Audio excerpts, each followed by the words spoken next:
Hello and welcome to the National Security Conversation. Today we will be discussing the China-India relations in the wake of the Balakot airstrikes by India against Pakistan. Just a few days ago, China put on hold a request to add the leader of Jaish-e-Mohammed, Masooz Azar, on a UN sanctions blacklist. This is the fourth time China has done it. What does it tell us about the state of India-China relations? What does it tell us about the state of China-Pakistan relations and its future? Can these two giants, India and China, coexist in the Asian geopolitical landscape? To discuss this and more, I have with me in the studio Dr. Jabin Jacob. Jabin Jacob is an associate professor at the Department of International Relations and Governance Studies at the Shiv Nadar University. He was formerly the assistant director at the Institute of Chinese Studies, New Delhi. Jabin is easily one of our best China hands, young, well-read and balanced. Welcome to the National Security Conversations, Dr. Jabin Jacob. Thank you, Happy. Jabin, let me begin with this question about China putting a hold on the request to add Jaish-e-Mohammed chief for the fourth time on this UN sanctions list. What do you make of it? What is the Chinese rationale for this? Well, I don't think we have to read any great rationale into it, except that this is a very tactical position for the Chinese.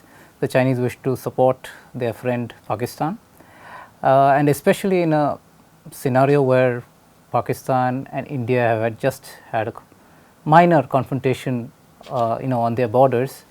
It would not do, I think, for China to be seen as taking a very neutral position, especially when the impression inside China is that the Indians and the Americans are always working together. So China wishes to show itself as being capable of supporting its allies as and when required. But look at it this way, Jaish-e-Mohammed is already on the sanctioned list, the UN blacklist as it were. So putting its chief on that list is no big deal. And China and India has a great trade partnership and things have not been too bad between the two sides. So why sacrifice this relationship for something that looks so innocuous on the face of it? Well, I think from the Chinese perspective, it is not quite like that. If the Indians are so insistent on putting, the same question can apply to the Indian side as well. Since JEM is already banned by the UN, what's the big deal about putting its leader on the blacklist? And because the Indians make such a big deal of it, I think China sees it as a bargaining point or bargaining chip with the Indians. Plus, like I said, the Chinese are very, very concerned about the India-US relationship. Somehow they see their job as balancing the Americans, and whatever the Americans do or can do or won't do, the Chinese also want to do exactly the same. So they want to give the impression that they are a reliable and an important partner for Pakistan. And their objective is, of course, to get the Americans out of South Asia and to look like they are the big power in South Asia, somehow mediating between India and Pakistan. That's the objective. Okay, so that takes me to the question about Dalai Lama. It's a natural sort of connection. So how uneasy or unhappy is China about India giving asylum to Dalai Lama? I'd say very unhappy, because the boundary dispute is essentially what? It's essentially the dispute on a boundary between India and Tibet. And when India has hosted the Dalai Lama at home, the Chinese see this as a sign of the Indians deliberately challenging or questioning Chinese control over Tibet. And so whatever the Dalai Lama does, because he lives in India, is seen as something that directly impinges on India-China relations. This is from the Chinese perspective. Okay, so now coming back to the Pakistan question. So what, in your opinion, are some of the larger grand strategic undercurrents of the China-Pakistan relationship? Is it more than just containing India, or is it about containing India? Oh, it's both. It's more than about just containing India. The Chinese see the Indians as their only long-term rivals in South Asia, in Asia. India is a democracy. India is another 1.5 billion or nearly a billion plus people, and this is also a country that manages to govern a billion plus people using democracy and regular free and fair elections. And this is a challenge to the political ideology of the Communist Party of China. And so it is important for China, especially in this particular stage where the Communist Party in China is turning extremely ideological. China is about taking a position where international norms and rules and regulations they see as Western dominated or of Western origin, which need to be taking on board Chinese views and ideas as well. And therefore, when they see that Indians are they see the Indians as posing a political challenge to the notion that Asia can be for Asians only, or Asian values or Asian ways, because India combines the best of both, or at least in principle it is supposed to combine the best of East and West. Now, on Pakistan, like I said, the primary intention there is to get the Americans out of South Asia, because the Chinese see the Americans as their principal challengers, and therefore they will do what it takes to side with Pakistan against India. So, from what you are saying, the feeling that I am getting is that China looks at India not just as a strategic challenge, China also looks at India as an ideological challenge. Can you explain a little more that particular point? I thought that was very interesting. So, well, the ideological challenge, the political challenge is all part of the larger strategic challenge. So, it's not just about what's going on the border, what happened in Doklam. For example, take what happened in Doklam. The Chinese combined the reaction on Doklam on the border with a very high decibel campaign at home and internationally in the media to vilify what India did, right. It tried to show India in poor light, India as a hegemon dominating its smaller neighbor, all the while ignoring that the Chinese were actually sitting on land that the Bhutanese had claimed, that this was a disputed territory between China and Bhutan, and China was glibly claiming this territory as its own. Now, this high volume campaign at home as well as abroad is partly political. I mean, the issue on the border is actually, if you look at it in the larger scheme of things, trade, all the other areas where India and China could cooperate, is something minor that could have been resolved between the two sides. They have mechanisms for these things, right. But they decided to go hammer and tongs against the Indians because they wanted to show India as somebody that does not observe international law. Fine, but let's go back to this issue of the ideological challenge, how the Communist Party of China looks at India. Can you give us a little more about that worldview about India in Beijing, the Communist Party of China? So, this is not something that they would acknowledge openly, but we say that these days Indian movies are big in China, right, that Indian movies are popular in China. But the Chinese government or the Chinese Communist Party does not want any such trend to develop in which it is not fully, in which it does not fully control, because that's the nature of communist parties. They have to control the propaganda, they have to control the messaging, and here was an opportunity in Doklam. Also in this, the language that the Chinese use in the statement post 1267 to control the messaging. They give the appearance that they are reasonable, that they are looking for peace and stability in South Asia, whereas they make it look like the Indians are aggressors, the Indians can't behave responsibly. Similarly, in Doklam, they looked at an 1890 convention, ignoring subsequent treaties where the Chinese were ignoring their obligations. So, there is a concept called lawfare, warfare mixed with legal approaches, and this is what the Chinese are doing now.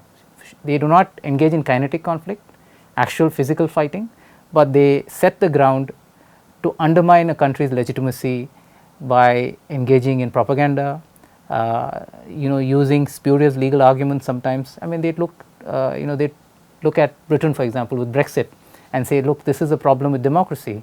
You have procedural democracy, but you do not have actual democracy, and when you have only procedural democracy, people make quote unquote mistakes like Brexit.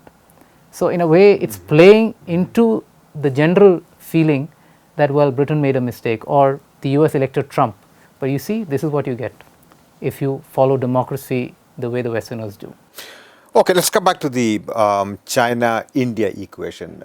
You mentioned Doklam. How do you sort of rate the relationship between the two countries after the Doklam standoff as way?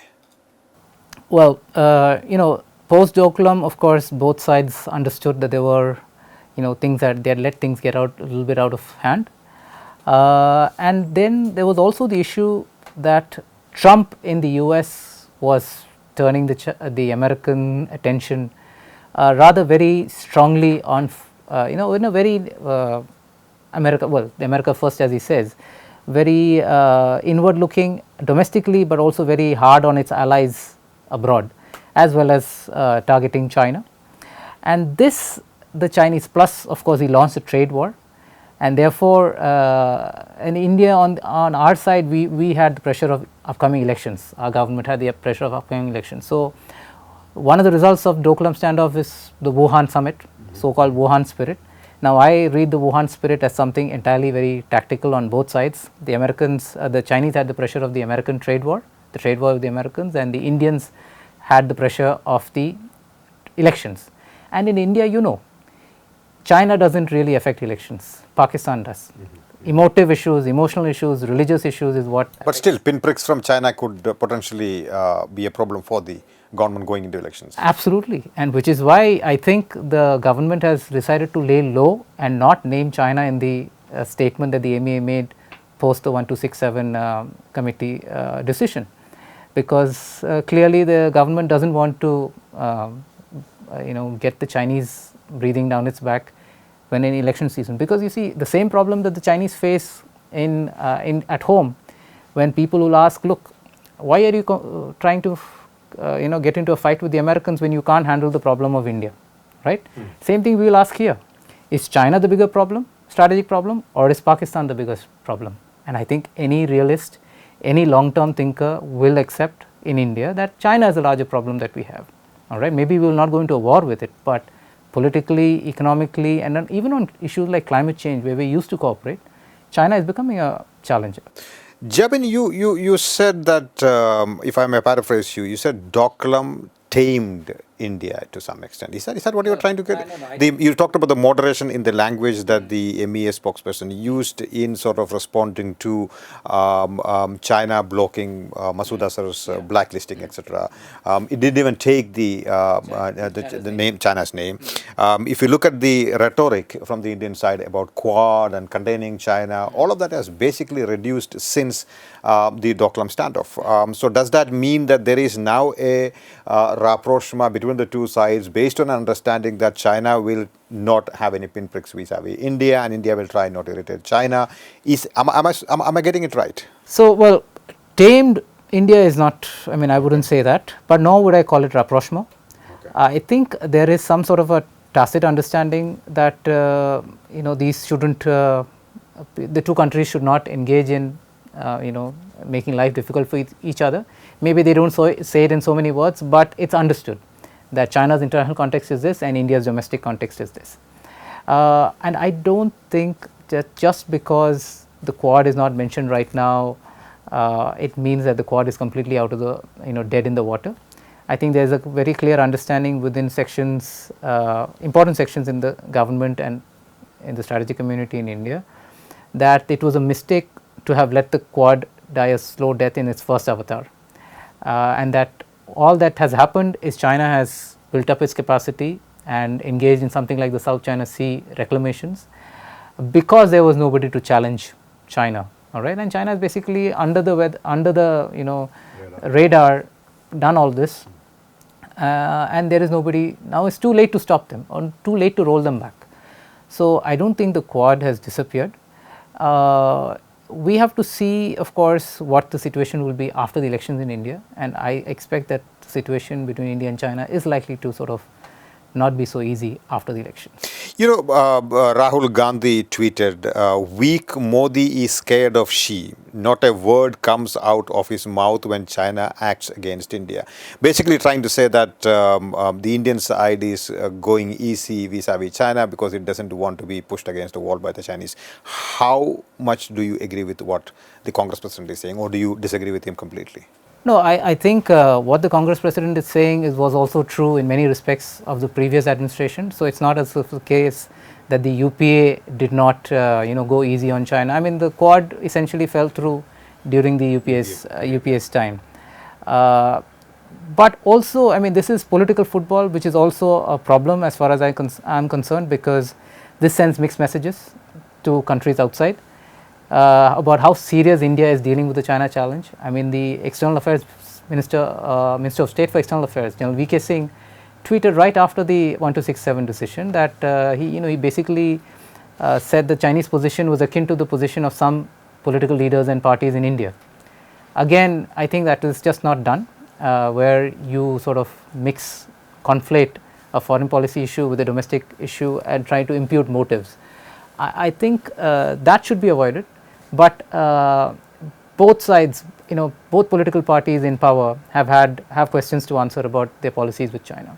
Jabin, do you agree with the sort of unstated argument doing rounds these days that China has become the dominant power in the region, in the South Asian, Southern Asian region? India has no choice but to accept that. How do you sort of look at that sort of a statement? Look, I think that's just buying into Chinese propaganda, all right? Okay. There is never a situation in which things are, black and white as one country dominating in the region or not. And China might have had its some good days in South Asia, but I think increasingly by its own actions, the bigger it gets, the bigger a target that China presents itself as. And the more it gets involved with this Belt and Road initiative in these countries, the more those countries themselves will see the perils of playing the China card in South Asia against India. I mean, the Sri Lankans have just given up a port and 15,000 acres of agricultural land around the port for a 99-year lease to the Chinese. Now, by no stretch of the imagination is that a good thing for the Sri Lankans, right?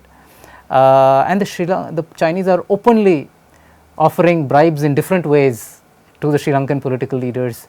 I mean, Rajapaksa's case has already been well documented, but even with Sirisena, right after this Hambantota thing blew up a bit, the Chinese gave a big several $100 million to Sirisena and said that you can do with it whatever you wish.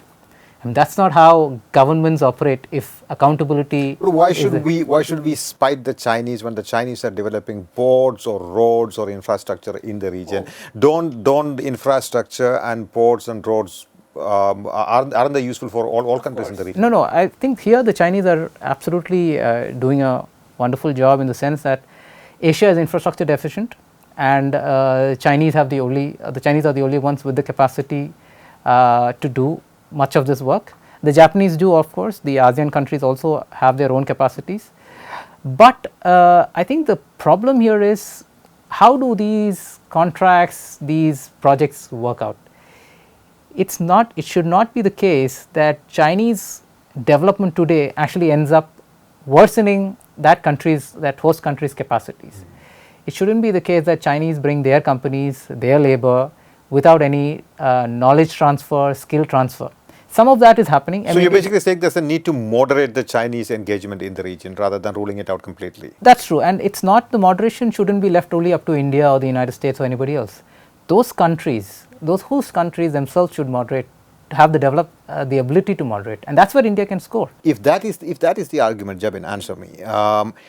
Was it a good idea for the Indian side to say no to CPEC and OBOR right in the beginning when the Foreign Secretary came out and said, Jaishankar, that it violates our sovereignty, we've not been consulted, so we are not going to be on board this. So, if the objective is to moderate that, shouldn't India have engaged in a conversation to ensure that moderation takes place? So, I agree with you in the fact that participation gives us certain advantages, but at the same time, this is what the Chinese are playing at.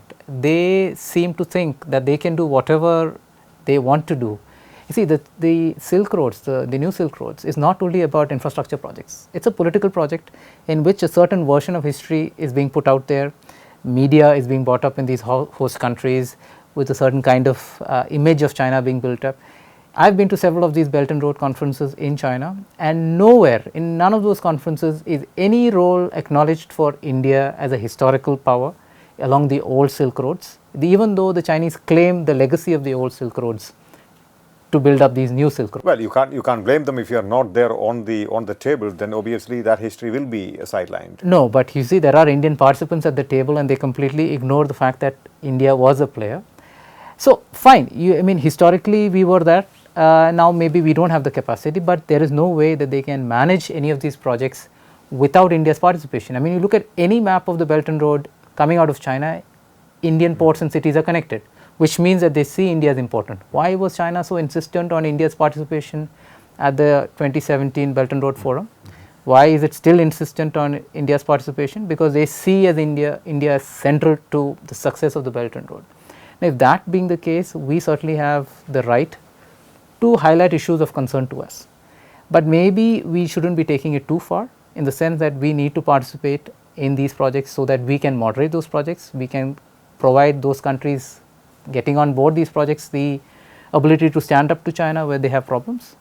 And I think that is also important. Sovereignty, we are not letting go of sovereignty, but we need to also work with this. And do you think it's possible for India to look for convergences with China in the region, or is it going to be mutually exclusive? Is it a zero-sum game, or can there be sort of win-win situations where in the Wuhan statement itself, the two sides decided to work on a collaborative project in Afghanistan? Of course, that never took off, but that's a different matter. But is it possible for India, and should India try and look for convergences with China in the region? Look, I think it's not just India's responsibility to look for convergences. China also has a responsibility to look for convergences.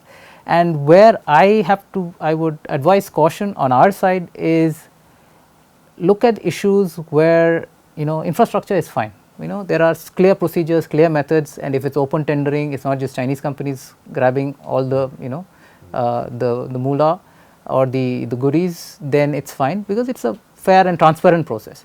But where things like joint training comes in, there the issue of politics comes in.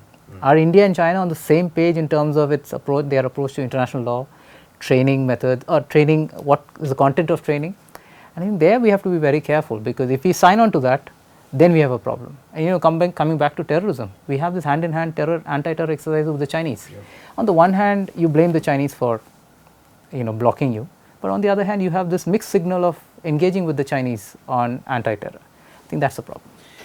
Jabin, tell me, what explains the Chinese enthusiastic push into the South Asian region, not just in the context of infrastructure development, but also peacemaking to some extent? I mean, look at the way the Chinese negotiated between the Bangladeshis and the Myanmar government on the question of Rohingyas, the way they are going about in Afghanistan, negotiating with the Taliban. They have a special envoy to talk to the Taliban, etc.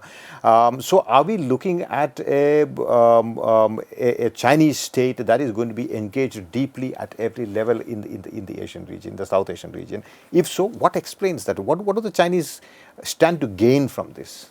No, I mean, it's not just in the South Asian region, by the way. They have special envoys to West Asia as well. They have, they want to be involved everywhere. What do the Chinese have to gain? Well, they want to be a global number one. So any power that wants to be number one needs to engage itself in all of these things. I mean, look at India post-independence. We didn't have great capacity, and yet we were involved everywhere, because we wanted to be a globally ambitious power, and that's what the Chinese want to do. You've been a researcher on China. You're now teaching Chinese studies. What is missing in India as far as India's research on China is concerned, India's focus on China is concerned? Or what I'm really asking is, what is the state of China studies in India? So it's a lot better than even 5 years ago, or even before, even when I started. But that doesn't tell me what it is. Yeah, but I think we also have to look at the positives. But we are a long way away from being anywhere world class on China. And my concern is not just China. I mean, today we talk about China, but tomorrow the important country might be Egypt or Brazil or somewhere else. So what is India's capacity on these other parts of the world? See, we talk about ourselves being a global power, but we do not have the investments in the academics, in the languages, and in the cultural context with these countries, with the rest of the world. Instead, we seem to be turning inward and parochial and sort of navel gazing. I think that's not the sign of a good major or a power with global ambitions. We just need to expand capacity, government, academics, and military. So why is that not happening? You were the assistant director of India's biggest think tank focusing on China. So I think primarily, of course, it's a money issue. Priorities are different for politicians who have to make these final decisions. Second, How much money are we talking about? Yeah, this is a big country. Well, yes, of course. That's what India is not. I mean, India might be a developing country, but it does not lack money where it's required. But also, I think it's a lack of vision.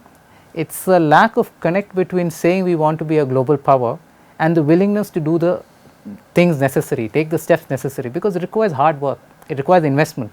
It requires the government to be able to be more open with information, more respectful of opinions from outside the four walls of government, all of that. I mean, you take a simple example of the Indian military. The Indian military today is far more open to Indian academia than the government is, the civilian bureaucracy is. Right.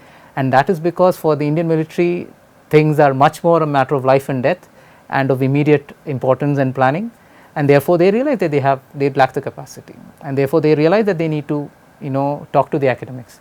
That realization has still not dawned on the civilian bureaucracy. They think that they know everything, frankly. Jabin, sorry to ask the silly sounding question, but how many researchers in India or academics in India are focusing or working on China at this point of time?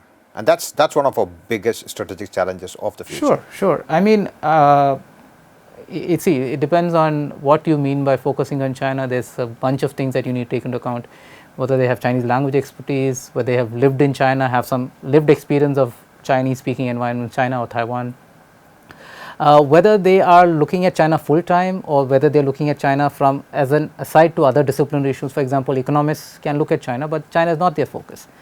So, the people who are 100% focused on China, also speak the language, also have lived in China, who will travel regularly to China, I think that's less than very few. I mean, I hate to say the number. There's, I think, maybe less than 20 people. Wow. All right. So, and this is our biggest country, biggest neighbor, and it requires far more attention than we have given it so far, and it's something that can change overnight if the government puts its mind to it. Okay, just to sort of shift gears, how does the Chinese state or the Communist Party, what is its view of the international system? And in that view of the international system, where does India fit in? At least in the Chinese scheme of things, in the Chinese world view of things, well, can show us it way. Look, the Communist Party of China is also not one monolith. Under different leaders, it has put forward different ways of approaching the world. But at the end of the day, I think as Xi Jinping's leadership has shown, they have a very fixed approach to these things. The Communist Party of China is really about preserving Communist Party of China in power in China, and it will do whatever it takes to ensure that. And for that, sometimes you have to show that you are willing to take leadership positions, show that this party is capable of defending China's interests abroad. And unfortunately, increasingly the approach is very Manichaean, black and white, in a sense that what the Americans are doing is wrong and what the Communist Party of China is doing is right. So, I think there is increasingly this very strong ideological divide that's being built up, and that's only visible if you know what's going on inside China. If you look at the Chinese rhetoric from their MOFA, from the embassies, it doesn't give you that impression. So, which is why of course we need more people to be paying attention to China. A lot of people understand and realize this, but that messaging is not coming across, because if it were to come across more openly in India, it would mean that we would have to shift our attention from Pakistan and pay attention to the real challenge of China. So, just to go back to my earlier question, which is, so where does India fit in?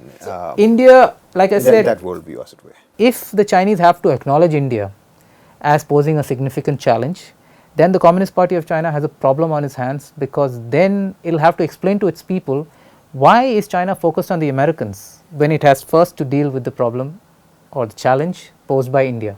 And the challenge posed by India is that it is a 1 billion plus country that governs itself democratically, and that seems to grow at a very fast, fairly good economic rate of growth. And the Chinese can say, well, we don't need 10% growth or we don't need 6% growth, give us less, but give us more freedoms, give us more openness. And that's a political challenge for the Communist Party. And that really, while India does not seem to get the time of the day in China's press, or even when they talk about general affairs, international affairs, the fact is it is a challenge, and the better India does democratically, economically, the more attention it will gain in China. Jabin, this is my final question, and very sort of briefly, what is the way forward for India and China? Well, firstly, I think you can't conduct policy without expertise. So, I think to come back to your question about expertise on China and India, we need more people to study China. and not just politically, but also economists studying China. We don't have one full-time economist in this country that's devoted to studying the Chinese economy.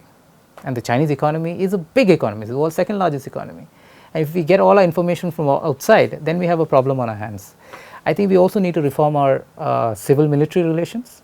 I think the state of affairs, the military needs to modernize and reform in India. All right, we are still a Second World War era, a colonial era military in India in many ways, without also showing ourselves capable of showing military muscle, as well as military reforms. In addition to economic reforms and sticking to democracy at home, we will not achieve the all-round effect that we need. Do you foresee more friction and tensions between the two sides? I think in the short term, yes, there will be more tensions between the two sides. On that not so positive note, Jabin, thank you so much. Wonderful talking to you. Thank you. To receive instant updates on all videos from The Wire, click the subscribe button and hit the bell icon. Pay to support independent journalism. Click the link in the description and choose the amount you want to pay.